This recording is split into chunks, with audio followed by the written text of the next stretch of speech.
So guys, look at this effect. Yeah, I'm gonna teach you how to do it. And it's honestly incredibly simple. And I know when I say simple, we do add like 14 steps in between, but it's one of those things, once you guys set it up once, you don't have to do it ever again. And it's just like a nice little free PSD for you to just drag and drop this effect in. So without further ado, let me show you guys how to do it. And also shout out Jorge, because it's just an effect plug. So just saying. Do not forget about the everything pack, the first link in the description, the product where you basically get all of my 32 products for one purchase, and then every other product that I come out with for free via Sellfy. You should know about it. So let's go ahead and get started with this effect, because it honestly is pretty simple when you get down to it. And there's also some really fun customization that we can do to also make it just even cooler. So first things first, the way I set up this document is I'm basically have a cutout photo. I do have the mask remaining. Let me just tell you right now, if you have a mask, let's say you cut an object out and you rasterize, right, this image here, or made it a smart object, and then did the effect, you're gonna get an outline around your object. If you do not want that, make sure you currently have your smart object image cut out, ready to go.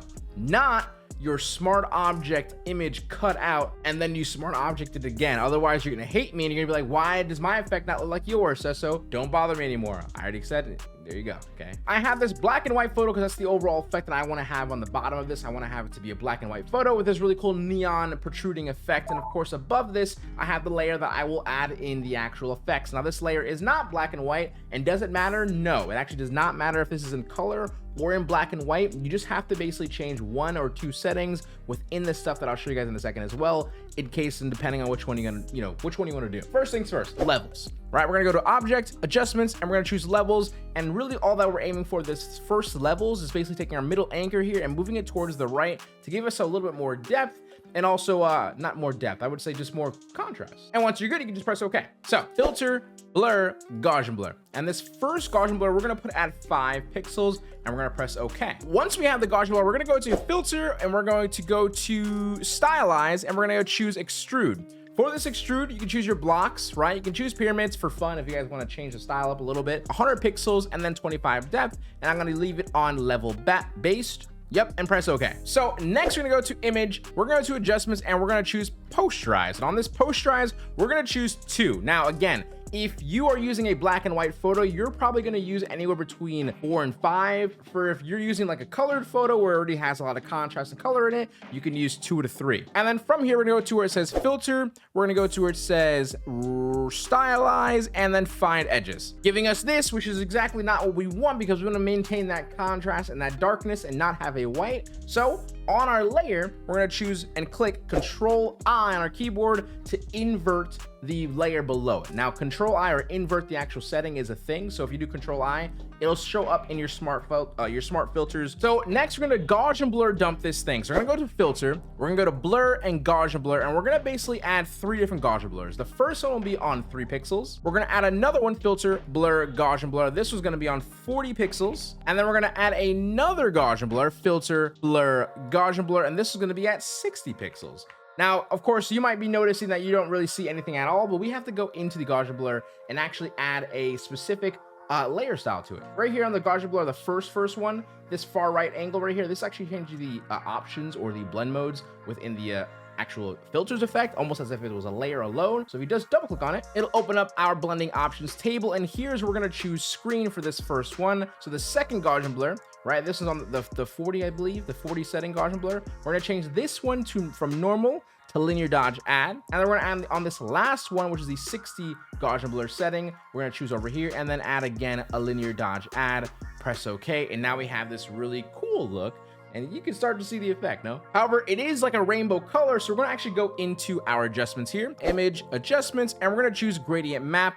And then for this gradient map, I am simply going to choose a nice blue tone. So on the far left, we can just choose a nice black. I like to just choose a little bit above black. So on the far right side, we're gonna choose a nice little blue over here. Make sure you, of course, choose the highest pigment, press OK again, press OK one more time. And now we're here. So last but not least for this effect to actually, start seeing this effect a little bit more, it's kind of hidden right now. If I go into image, adjustments, levels, and we're gonna bring some of these levels in. The middle one, I'm kind of moving over here toward the left to be more towards the actual levels channel over here. This far right one, we're bringing really, really far in.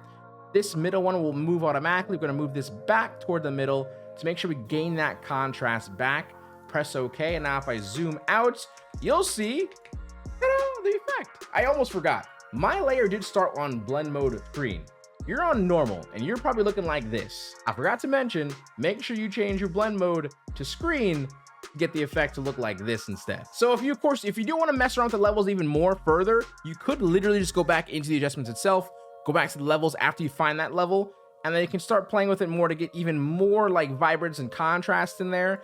If so, please, right? If I'm bringing this up even more, bring this over here to the left a little bit, press OK, right? This secondary levels does help brighten it up. It all depends on what the effect that you are going for, and this is just the one that I'm going for. Jorge mentioned to me that you can add a few different things into this. So if I go to filter, we're gonna choose, I believe it's under stylize wind, right? We're gonna choose the stagger option here, or wind.